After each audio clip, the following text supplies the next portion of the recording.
Assalamualaikum warahmatullahi wabarakatuh. Kami dari kelompok 5 ingin membahas tentang modul kami yaitu modul ajar fisika, perubahan fisika dan kimia dengan saya Abdul Aziz dengan M2340303 130 dan rekan Saya Ina Susan Nurila dengan NPM 2310303028. Baik, langsung saja ke videonya tentang pembelajaran modulnya. Baik, untuk pertama-tama saya akan menjelaskan mengenai perubahan fisika dan kimia. Yang pertama yaitu perubahan pada fisika adalah perubahan yang terjadi pada zat tanpa menghasilkan zat baru. Maksud dari tanpa menghasilkan zat baru tersebut adalah sebagai contohnya adalah air. Pada air yang diawali dengan dinamakan air yang kemudian akan menjadi padat atau es batu, kemudian akan menguap menjadi uap, kemudian akan mencair api. Nah, bentuk ini merupakan termasuk perubahan pada fisika yang dimana tidak menghasilkan zat baru, namun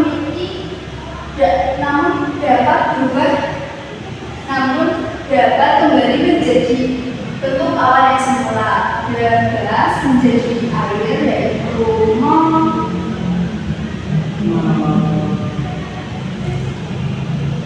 Jadi air itu mengembun.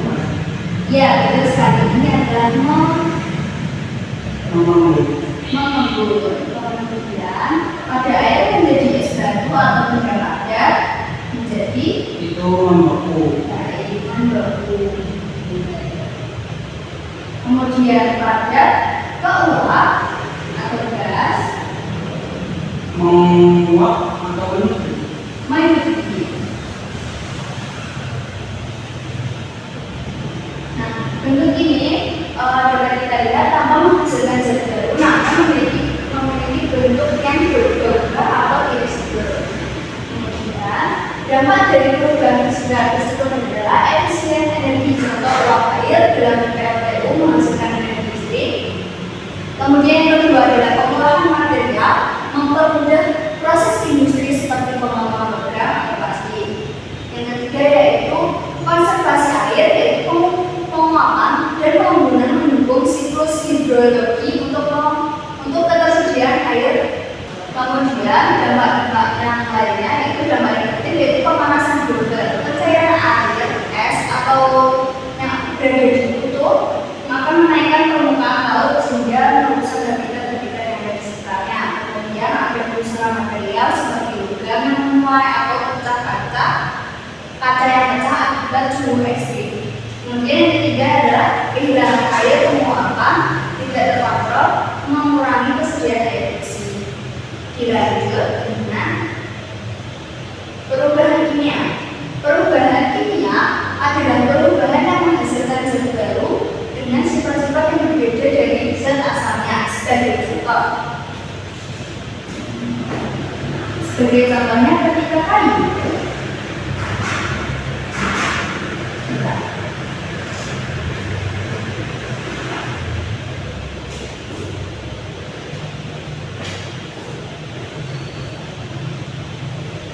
Sebagai contohnya adalah kayu. Jika dibakar, dia akan menjadi abu atau api. Nah, perubahan ini adalah menghasilkan zat baru yang dimana terjadi pembakaran dan menghasilkan zat baru.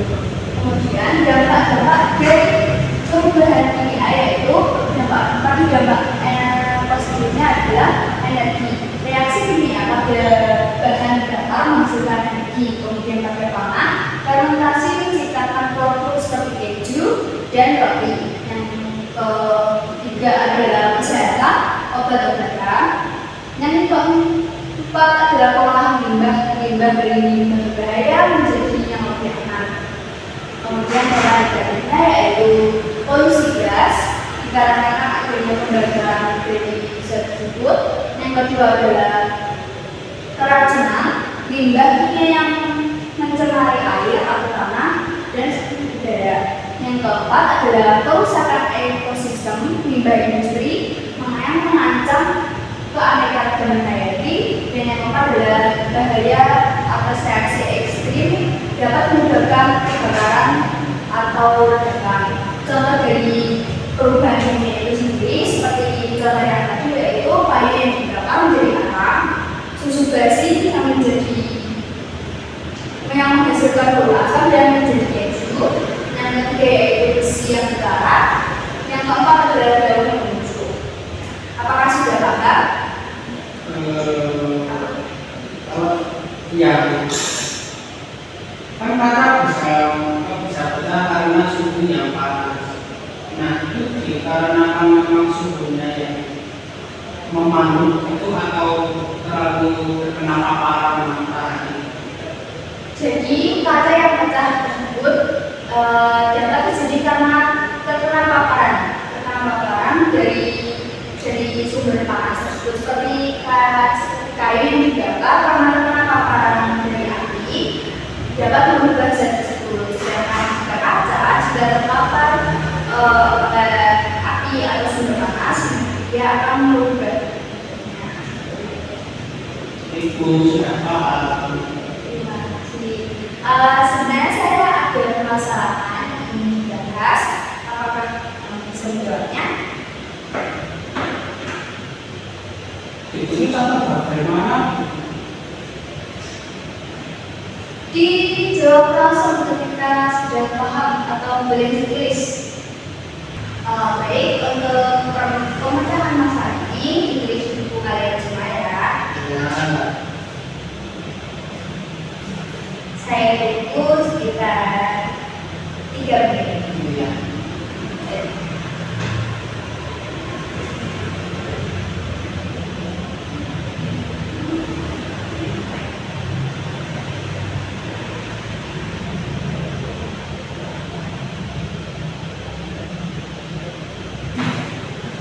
Sudah Ibu.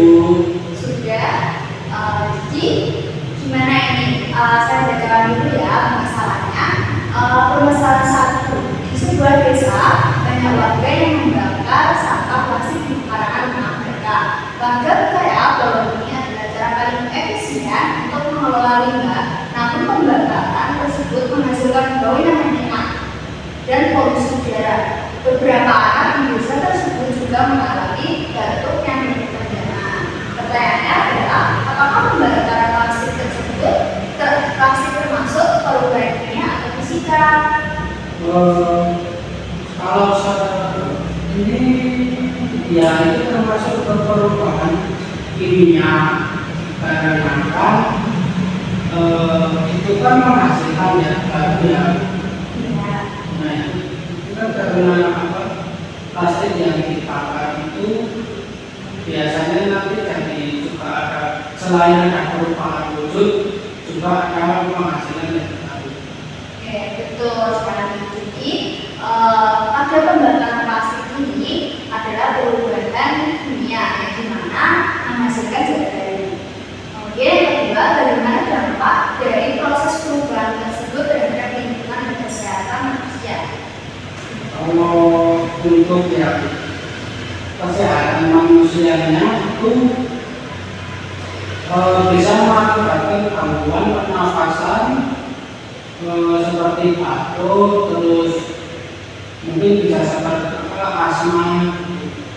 Ya, jadi seperti yang ada di bacaan tersebut, bau yang menyengat yang dihasilkan dari pembakaran sampah plastik itu dapat mengakibatkan beberapa anak di desa mulai mengalami batuk yang berkepanjangan seperti itu.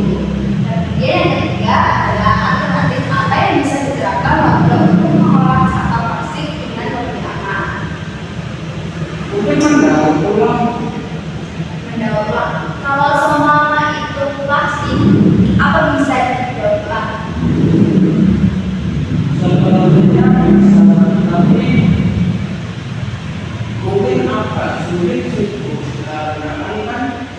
kalau semisal plastik kan juga jarang atau yang dihasilkan dari plastik, jadi ya mungkin agak kesulitan sih. Kalau kan juga dibuat kayak kerajinan. Ya, mungkin pengurangan dari sampah plastik bisa lebih ke kerajinan ya, tapi ada yang tidak juga itu dengan pengurangan penggunaan plastik, kayak sebenarnya kita menggunakan bahan-bahan yang lebih ramah lingkungan. Itu lebih baik daripada menggunakan sampah plastik tapi digunakan dengan kerajinan. Nah, itu ada masa perubahannya. Jadi seperti itu ya. Nah, baik, untuk selanjutnya dari materi yang sudah saya jelaskan dan permasalahan yang sudah dikerjakan juga, rangkumannya seperti berikut. Apakah bisa dibacakan? Bisa. Perubahan fisika adalah perubahan yang kita menghasilkan yang baru, seperti es mencair, air mendidih, atau gula yang larut dalam air. Perubahan ini tidak mengubah sifat kimia zat dan biasanya dapat kembali ke bentuk semula. Sebaliknya, perubahan kimia menghasilkan zat baru dengan sifat yang berbeda, seperti kayu yang terbakar menjadi arang, besi yang terkarat, atau susu yang basi. Perubahan ini tidak dapat kembali ke bentuk semula dan sering disertai dengan perubahan energi seperti panas, gas, atau cahaya. Dampak perubahan fisika mengikuti manfaat seperti efisiensi energi, contohnya PLTU, pengolahan material, dan konservasi air melalui siklus hidrologi. Namun perubahan fisika juga dapat menyebabkan pemanasan global, kerusakan material, dan kehilangan sumber daya air akibat penguapan. Sementara itu, perubahan kimia memberikan dampak positif seperti produksi energi, pengolahan pangan melalui fermentasi, pembuatan obat, dan pengelolaan limbah. Namun, dampak negatifnya mencakup polusi lingkungan, keracunan, kerusakan ekosistem, serta resiko kebakaran atau ledakan. Dengan memahami perubahan fisika dan kimia, siswa dapat mengenali fenomena sehari-hari serta menjaga keseimbangan lingkungan. Oke, terima kasih Mas Adis sudah membacakan rangkumannya. Nah, sedikit tambahan juga dari saya, yaitu pentingnya memahami perubahan fisika dan kimia, yaitu pertama menjelaskan fenomena sehari-hari seperti memasak, membeku, atau membakar. Kemudian memahami dampak perubahan kimia terhadap lingkungan seperti polusi udara yang diakibatkan dari pembakaran. Kemudian yang ketiga yaitu memahami manfaat dari perubahan fisika dan kimia dalam industri seperti pembuatan bahan bakar atau pengolahan makanan seperti itu. Nah, selanjutnya ini ada latihan soal. Ya baik, kemudian dilanjut dengan latihan soal dari materi yang sudah kita pelajari. Nah, ini bisa langsung dijawab dong kayak gini. Jadi nomor 1, apa yang terjadi saat air dipanaskan hingga mendidih? Baik, jawabannya apa? Jawabannya B, perubahan fisika. Ya, betul sekali. Karena air yang dipanaskan hingga mendidih akan menguap dan tujuannya yaitu menguap. Yang kedua, proses pembukaan air menjadi es adalah contoh dari perubahan B, fisika. Betul sekali, seperti yang sudah dijelaskan, air yang menjadi es adalah proses membeku, di mana tidak ada penghasilan zat baru. Jadi perubahannya adalah fisika. Yang ketiga, air yang menguap menjadi uap air adalah contoh dari perubahan A, fisika. Ya, jawabannya fisika, karena air yang menguap menjadi uap air termasuk hal perubahan fisika. Yang ketiga, manakah dari pernyataan berikut yang merupakan ciri-ciri perubahan fisika? B, mengubah bentuk atau wujud. Betul atau tidak? Betul, betul. Karena seperti yang dijelaskan tadi, perubahan fisika tidak menghasilkan zat baru, namun merubah bentuk menjadi semula. Baik, yang kelima, perubahan air menjadi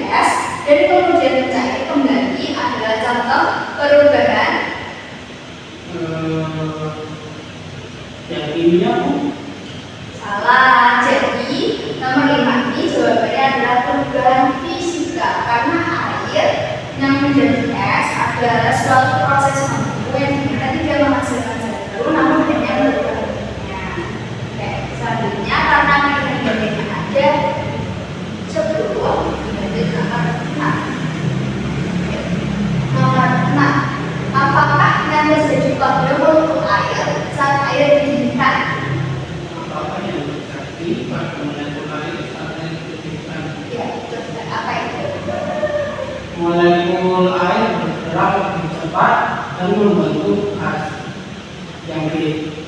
Ya, ketika air terkena sumber panas, air akan mengeluarkan timbun-timbunnya dan itu merupakan hasil dari pergerakan molekul-molekul hingga menjadi uap. Ya, yang ketujuh yaitu proses perubahan air menjadi es merupakan contoh dari B. Pembuatan. ya ini merupakan perubahan fisika. Kemudian yang kedelapan, manakah dari berikut yang termasuk perubahan kimia? Yang itu besi berkarat. Ya, tadi sudah diberikan contoh juga bahwa besi berkarat termasuk dari perubahan kimia juga. Kemudian yang ke-9, perubahan wujud air dari cair menjadi padat disebut sebagai Air menjadi itu B. Pembuatan. ya wujud air kemudian membentuk yang menjadi padat yaitu menghasilkan es. Yang perubahan ini tidak menghasilkan zat baru namun hanya perubahan saja karena adanya faktor lingkungan. Kemudian yang ke-10 yaitu apa yang terjadi jika air dipanaskan terus menerus setelah mendidih? A. Akan air akan berubah menjadi uap dan menguap. Ya, seperti pada proses di nomor 6, molekul air yang bergerak menjadi lebih cepat dikarenakan terpapar sumber panas sehingga menghasilkan uap dan air tersebut menguap. Kemudian yang selanjutnya adalah dari isian. Isian ini isian jawaban pendek saja ya, jadi bisa langsung dijawab nih, gitu kan? Yang pertama itu jelaskan apa yang dimaksud dengan perubahan fisika. Perubahan fisika yang adalah perubahan zat yang tidak menghasilkan zat baru. Ya, sekali tidak menghasilkan zat baru dan dapat merubah kembali. Yang kedua yaitu apa yang terjadi pada molekul air saat proses pembuatan. Molekul air akan menjadi lambat, lalu bergerak secara teratur dan teksturnya menjadi padat atau keras. Oke, pada proses ini seperti tadi pergerakan molekulnya saling padat dan saling terikat sehingga terjadi pembuatan pada air. Yang ketiga yaitu mengapa perubahan air menjadi es dapat disebut dengan perubahan fisika. Karena tidak menghasilkan zat yang baru. Ya, perubahan fisika seperti yang dijelaskan tadi, perubahan fisika tidak menghasilkan zat baru namun hanya berubah bentuknya menjadi semula. Oke, seperti itu. Yang keempat yaitu sebutkan contoh lain dari perubahan fisika selain perubahan air menjadi es. Kertas lipat lalu bola yang baru dan air.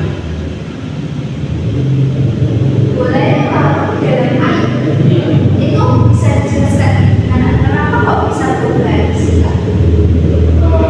Karena itu kan dari tempat bola kan seperti padat ya itu ya. Ya, Nah, terus kalau sama-sama diberi air panas kan nanti pelan-pelan itu kan nanti jadi baru lainnya itu kan juga jadi zat cair gitu. ya untuk kertas yang dibuka tadi itu akan membentuk bentuk baru ya, seperti itu ya. Ya, oke, betul sekali. Kemudian yang kelima, jelaskan perbedaan antara perubahan fisika dan kimia berdasarkan contoh yang telah dipelajari tadi. Oke. Kalau perubahan fisika itu hanya berupa merubah wujudnya, sedangkan yang kimia itu menghasilkan suatu zat yang baru. perbedaannya termasuk gampang ya, karena antara tidak menghasilkan zat baru dan menghasilkan zat baru seperti itu. Apakah semuanya sudah paham? Oke, baik, terima kasih. Karena pembelajaran sudah selesai sampai materi yang terakhir tinggal latihan soal. Kertas yang buat pembelajaran latihan soal tadi boleh dibuka. Oke, terima kasih ya. Kemudian kita tutup video pembelajaran ini. Cukup sekian dari kami. Assalamualaikum warahmatullahi wabarakatuh.